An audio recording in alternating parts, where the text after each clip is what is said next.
दिवाळी हा शब्द दीपावली या शब्दापासून बनला आहे. दिवाळी या सणाविषयी अधिक माहिती जाणून घेऊया. दिवाळीला सर्वत्र दिवे लावतात. धनोत्रयोदशी, नरक चतुर्दशी, लक्ष्मीपूजन आणि बलिप्रतिपदा असे 4 दिवस दिवाळी साजरी केली जाते. काही जण त्रयोदशीला दिवाळीत न धरता दिवाळी उरलेल्या 3 दिवसाची आहे असे समजतात. वसुबारस आणि भाऊबीज हे दिवस दिवाळीत जोडून येतात, म्हणून त्यांचा समावेश दिवाळीत केला जातो. पण वस्तुतः हे सण वेगवेगळे आहे. जीवन हा एक उत्सव आहे असे लक्षात घेतले तर ज्यावेळी प्राणशक्ती विकसित होऊन टाळूच्या जागी ब्रह्मरंध्रामध्ये प्रकाशते तो जीवनाचा महोत्सव म्हणायचा. दीपावली साजरी करण्यासाठी जशी घराची रंगरंगोटी आरास केली जाते तसे हा महोत्सव साजरा करताना शरीराकडे लक्ष का दिले जात नाही? शरद ऋतूत पित्त वाढते. प्रकृतीचा नियम आहे. वाढलेले पित्त शरीरातून बाहेर काढण्यासाठी, पोट साफ करण्यासाठी विरेचनासारखी योजना आयुर्वेदाने केली आहे. विरेचनासारखे आयुर्वेदिक उपचार मनुष्य का घेत नाही? नरक चतुर्दशीच्या दिवशी अभ्यंगस्नान का करतात? ब्रह्ममुहूर्तावरच तेल मालिश का केली जाते? सगळीकडे दीप पंत्या का लावतात? अंगास तेल उठणे का लावतात? ब्रह्ममुहूर्तावर उठून अभ्यंगस्नान का करतात? दिवाळी का साजरी केली जाते? हे आपण आजच्या व्हिडिओमध्ये पाहणार आहोत. व्हिडिओ स्किप न करता अगदी शेवटपर्यंत पहा. हाय हॅलो नमस्कार, मी आरती. माझ्या द स्मार्ट गृहिणी या चॅनलवर अगदी मनापासून स्वागत करत आहे. लखलख चंदेरी चांदण्याने आकाशाचा निळा गाभारा सजलेला आहे. थंडीचा हलकासा उत्तरास्पर्श उन्हालाही मऊ मुलायम बनवतो आहे. दिव्यांचा केशरी पिवळसर प्रकाश अंधकार दूर करत आहे. प्रकाशाचा हा प्रसन्न उत्सव म्हणजे दीपावली. दीपावली म्हणजे जीवनातला अंधार दूर सारून उजेडाला सामोरे जाण्याचा उत्साह. दीपोत्सवात घर, दार आणि देवघर अशा दिव्यांनी उजळायचं. तसंच अंतरीचे क्षीण झालेले दिवेही स्नेहाच्या फुलवातीने उजळायचे. आपल्या आशा आकांक्षाचं क्षितिज निरभ्र असलं की मग अंतरीचं आकाशही उजळून तेजोमय होतं. दिवाळी हा रोषणाईचा सण.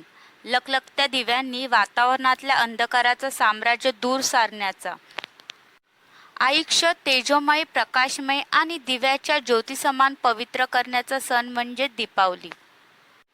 दीप म्हणजे प्रकाश आणि आवली म्हणजे ओळ. प्रत्येक जागेतला कोपरा न कोपरा प्रज्वलित करणारी व त्याचबरोबर आपल्यालाही त्या तेजात प्रकाशमान करून तेजोमय करणारी ही दिवाळी. दिवाळी हा तेजाचा उत्सव. आपल्या आतील प्रकाशाला म्हणजेच आत्मप्रकाशाला त्या बाहेरच्या प्रकाशानं जागृत करायचं. अंधारातून मला प्रकाशाकडे ने, हा संदेश दीपावली आपल्याला देते.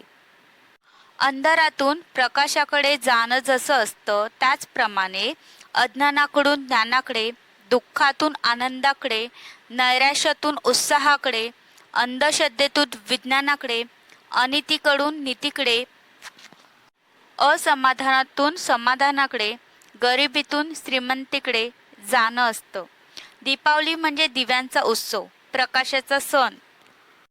जो स्वतः प्रकाशतो किंवा दुसऱ्याला प्रकाशित करतो तो दीप होय.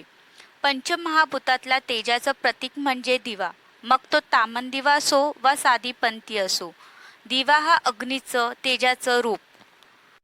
मिनमिनणाऱ्या पंथीपासून ते झळाळत्या आकाशकंदिलापर्यंत, समईच्या स्निग्ध ज्योतीपासून ते भुईनळ्यापर्यंत आणि अंघोळीमधल्या केलेल्या औक्षणातल्या निरंजनापासून ते सप्तरंगाची बरसात करणाऱ्या बाणापर्यंत सर्वत्र भरून राहिलेले आहेत. ते म्हणजे फक्त तेज आणि तेजस. दीपावलीच्या सप्तरंगी इंद्रधनुष्यात रमा एकादशी, वधुबारस, धनत्रयोदशी, नरक चतुर्दशी, लक्ष्मीपूजन, बलिप्रतिपदा आणि भाऊबीज अशा सप्तरंगाच्या ओळीत ही दीपावली येते. 4थ्या शतकातल्या पद्मपुराणात आणि 7व्या शतकातल्या स्कंदपुराणात दिवाळीचे वर्णन आढळतं. दिवाळी धनश्रीमंताचा ईमेलही उजळते आणि मनश्रीमंताचे दरवाजेही उघडते. दिवाळी बाहेर तिमिराला प्रकाशमंत करते, पण त्याचबरोबर आपल्या मनावर साठलेली मळब दूर करून प्रसन्नतेची उत्साहाची ज्योत जागृत करते. दिवाळी या नावातच दिव्याचं अस्तित्व दिसतं. साक्षात मृत्यूदेवता यमानं धनत्रयोदशी ते यमद्वितीया या दिवसांमध्ये रोज दीपोत्सव केल्यास अपमृत्यू येणार नाही असं सांगितलं आहे. म्हणूनच आपण पणत्या, आकाशकंदील लावून दिवाळी साजरी करतो. हा सण प्रकाशाचा, आसमत उजळून टाकणाऱ्या पणत्यांचाच. पणती व तिची ज्योत एक सुंदर रूप आहे. घनदाट काळोखाला भेदण्याचे सामर्थ्य एवढंच एका पंक्तीत असतं. आपल्या भोवतालच्या अंधाऱ्या विचारांना, परिस्थितीला भेदण्याचे काम अंतर्मनातील एक छोटीशी पंक्ती करू शकते. त्यासाठी हा दीपोत्सव महत्त्वाचा. धनत्रयोदशीच्या दुसऱ्या दिवशी नरक चतुर्दशी असते. या दिवशी अभ्यंगस्नान करतात. घरात सगळीकडे दीप, पणत्या लावतात. घर प्रकाशाने उजळून निघते. या दिवशी जो उशिरा उठतो तो नरकात जातो अशी समजूत आहे. नरक चतुर्दशीची कथा. प्राणज्योतिषपूर नावाचे एक राज्य होते. तेथे नरकासूर नावाचा राक्षस राज्य करीत असे. तो अत्यंत क्रूर होता. अनेक राजांना त्याने तुरुंगात डांबले होते. एवढेच नाही तर 16,000 राजकन्या आणि स्त्रियांनाही त्याने तुरुंगात टाकले होते. जेव्हा भगवान श्रीकृष्णांना हे समजल्यावर ते अत्यंत संतापले. त्यांनी नरकासुराशी युद्ध करण्याचे ठरवले आणि भगवान श्रीकृष्ण तयारी करू लागले. ही बातमी त्यांची पत्नी सत्यभामेस समजली. तेव्हा ती कृष्णापुढे आली व म्हणाली, त्या दृष्टाने स्त्रियांना त्रास दिला आहे ना, मग मी त्यांच्याशी युद्ध करून त्याला मारेन. तुम्ही मला मदत करा. रथात बसून सत्यभामा नरकासुराचा वध करायला निघाली. मदतीला श्रीकृष्ण होतेच. त्यांच्याशी युद्ध करून आश्विन वद्य चतुर्दशीला तिने नरकासुराचा वध केला. बंदीशाळेतील स्त्रिया मुक्त झाल्या. त्या प्रीत्यर्थ सगळीकडे आनंदोत्सव, दीपोत्सव साजरा केला गेला. श्रीकृष्णाने नरक चतुर्दशीच्या 16,000 स्त्रियांची बंदिवासातून मुक्तता केली व राजधानीत घेऊन आले. राजधानीत त्या स्त्रिया परत आल्या तेव्हा सर्व लोक त्या स्त्रियांकडे क्रूर दृष्टीने पाहू लागले. तेव्हा स्त्रियांच्या मनात आले, आमची काय चूक आहे की आमची अशी स्थिती व्हावी. असे म्हणून त्या स्त्रियांनी आपल्या माना खाली घातल्या. भगवान श्रीकृष्णांना ते समजले व त्यांनी त्या स्त्रियांना उठणे लावून स्नान करायला सांगितले व तुम्ही आतापर्यंत भोगलेल्या नरकाला उठण्याने स्वच्छ करा असा आदेश दिला. त्याप्रमाणे त्याने तसे केले. त्यानंतर श्रीकृष्णाने सर्वांसमोर मी तुम्हा सर्वांचा पत्नी रूपात स्वीकार करतो असे सांगून त्या स्त्रियांना प्रतिष्ठा मिळवून दिली. भगवान श्रीकृष्णाने असे म्हणताच त्या सर्व स्त्रियांच्या माना वर झाल्या. उठण्याने स्नान केल्यामुळे त्यांचे मन, आत्मा, शरीर पवित्र झाले. अशा प्रकारे या दिवशी कृष्णाने नरकासुराचा वध करून प्रजेला त्याच्या जुलुमी राजवडीतून सोडवले. कृष्णाच्या या पराक्रमाचे स्मरण म्हणून आश्विन कृष्ण चतुर्दशीत नरक चतुर्दशी हा सण साजरा केला जातो. लक्ष्मीपूजनाच्या दिवशी अलक्ष्मीचा नाश व्हावा यासाठी धार्मिक कृती करतात. बलिप्रतिपदा बलिराजाचा नाश झाल्याचे प्रतीक आहे, तर भाऊबीज ही शक्तासूर या असुराचा नाश करून असंख्य भगिनींना त्यांचा बंधू कृष्ण याने सोडवल्याचा आनंद म्हणून साजरी करतात. अशा तऱ्हेने दीपावलीचा प्रत्येक दिवस हा असुरांचा संहार केल्याच्या धर्माने अधर्मावर विजय मिळवण्याच्या दिवसाची आठवण म्हणून मंगलमय दीपांनी उजळायचा आहे असं आपली संस्कृती सांगते. चातुर्मासाच्या काळात तेजतत्वाचा अभाव असल्यामुळे तेजोमय शक्तिजनातून विघटित होत असलेले घटक जास्त प्रमाणात वाढण्यास सुरुवात होते. दिवाळीच्या काळापर्यंत या घटनांची विपुल प्रमाणात वृद्धी झालेली असते. त्यामुळे पूर्वीच्या काळी मोठमोठ्या राक्षसांचे साम्राज्य या काळात वाढायचे. या सर्व घटकांचे सूक्ष्म स्तरावर शमन व्हावे म्हणून दिवाळी केली जाते. म्हणजे तेजतत्वावर आधारित उपासना केली जाते. या प्रकारच्या उपासनेमुळे तेजाच्या अभावी वाढलेल्या त्रासदायक घटकांचा तेजाच्या बलावर नाश होतो. दीपावलीच्या सायंकाळी घरात व घराबाहेर दिव्यांची ओळ लावावी. दीपावली म्हणजे दिव्यांची ओळ. यामुळे घराला अप्रतिम शोभा निर्माण होऊन उत्साह येतो व आनंद येतो. विजेच्या दिव्यांची माळ लावण्यापेक्षा तेल व वातींच्या पंत्या लावल्यास शोभा व शांतपणा जास्त आहे. दीप या शब्दांचा खरा अर्थ तेल व वात यांची ज्योत. अंधाराकडून ज्योतीकडे म्हणजे प्रकाशाकडे जा, अशी श्रुतींची आज्ञा आहे. या 3 दिवसात ज्यांच्या घरी दिवे लागत नाही त्यांच्या घरी नेहमीच अंधकार राहतो. ते प्रकाशाकडे म्हणजे ज्ञानाकडे जाऊ शकत नाही. दीपदानाने लक्ष्मी स्थिर होते. आपल्या घरी सदैव लक्ष्मीचा वास व ज्ञानाचा प्रकाश असावा, यासाठी प्रत्येकाने आनंदाने दीपावली उत्सव साजरा करावा. याने घरात सुख समृद्धी राहते.